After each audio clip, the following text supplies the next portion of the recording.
हम लोग अलग अलग प्रांतों के हो सकते हैं, अलग अलग हमारी संस्कृतियां हो सकती हैं, हमारा पहनावा, ओढ़ावा, खाना पीना, रहना सहना, हमारे प्रदेश अलग हो सकते हैं, लेकिन कहीं ना कहीं हम एक ही वंशावली से आते हैं। तो जरूरी है अब उसे मजबूत करना। हमें कभी महसूस नहीं होता कि हम दूसरे प्रदेश से आ रहे हैं।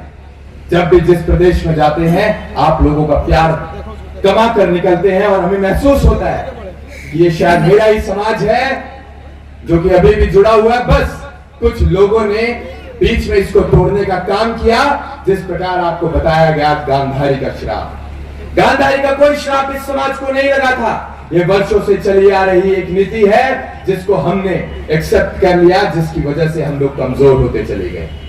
अगर गांधारी का श्राप होता तो आपके बीच आया ये गगन यादव आज जीवित ना होता, आप लोगों ने इसे वही भीड़ में मार दिया होता। जहां जहां जिस प्रदेश में, जिस जिले में हम जाते हैं आप लोगों का प्यार कमाते हैं। अगर गांधारी का श्राप होता तो शायद प्यार हम लोग ना कमा पाते। तो ऐसा कोई श्राप नहीं था। जो भी सक्षम है उनके घर के बंटवारे होते आए हैं और होते रहेंगे। अब बताओ मुकेश अंबानी और अनिल अंबानी को किस गांधारी का श्राप लगा था? अलग हुए ना। तो हर वो घर में चूल्हे अलग होंगे जो सक्षम है। तो इसको आप गांधारी का श्राप ना माने, क्योंकि आज की तारीख में कोई दूसरे की रोटी पोने के लिए खुश नहीं है, कोई दूसरे के बर्तन मांजने के लिए खुश नहीं है। तो इसे श्राप ना माने, आप लोग अपने भाइयों को ताकत देने का काम करें। इसी के साथ मैं चाहता हूं कि जैसे जैसे मैं बोलूं आप भी वही बोले। एक शपथ लेते हैं।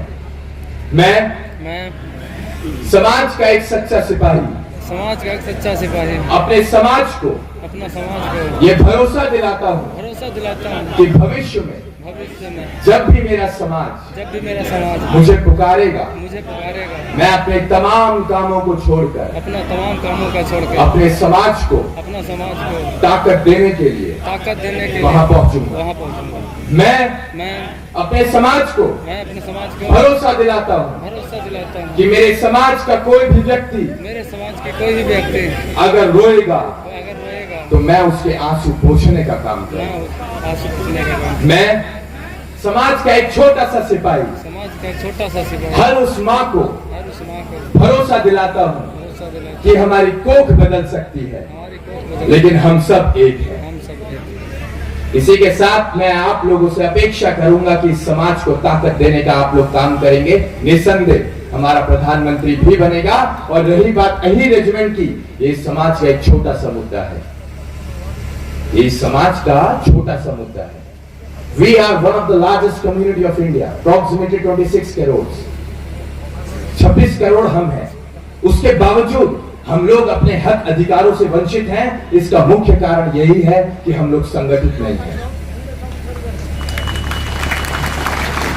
और मैं अपने युवा साथियों से कहना चाहूंगा, 65% of the total population is below the age of 35। 65% आबादी इस देश में 35 वर्ष से कम आयु के नौजवानों की है। And 50% of the total population is below the age of 25।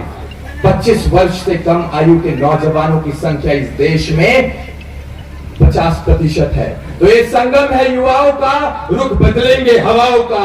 आप लोग, मेरी माताओं से मैं कहना चाहूंगा, जिन शेरों को आपने जना है उनको इस समाज की लड़ाई में आप छोड़ दें। आप देखना ये समाज भी संगठित होगा और इस समाज के तमाम मुद्दे आपको हल होते नजर आएंगे। किसी भी लड़ाई को लड़ने से पहले जरूरी होता है उस लड़ाई का भाव आपके अंदर होना। जब तक किसी लड़ाई का भाव आपके अंदर नहीं है आप एक अच्छे योद्धा नहीं बन सकते। तो कुछ ऐसे भाव मैं आपके अंदर डालकर जाना चाहूंगा। ये लड़ाई है उन माताओं की जिन माताओं ने अपने चिराग खो दिए। कई माताएं ऐसी थी जिनके इकलौते चिराग थे, आज उनके आंगन सूने हैं। ये उन माओं की लड़ाई है। ये लड़ाई है उन बहनों की जिनके सुहाग उजड़ गए। ये लड़ाई उन बहनों की है। ये लड़ाई है उन बहनों की जिन्होंने बीते कुछ दिन पहले रक्षाबंधन मनाते हुए अपने भाइयों की कलाइयां ढूंढी होंगी। ये उन बहनों की लड़ाई है। तो किन माताओं की लड़ाई है, किन बहनों की लड़ाई है, जब तक आप नहीं समझ पाएंगे आप इकट्ठे तो होंगे लेकिन आप उस भीड़ की तरह इकट्ठे होंगे। और आज की तारीख में इस समाज को जरूरत है शेर की भीड़ की, भेड़ की भीड़ की हमें जरूरत नहीं। हमने कहा था देखो बाद में तुम राम को लाए हो, बोल रहा है, सुन लो। हम कृष्ण को लाएंगे।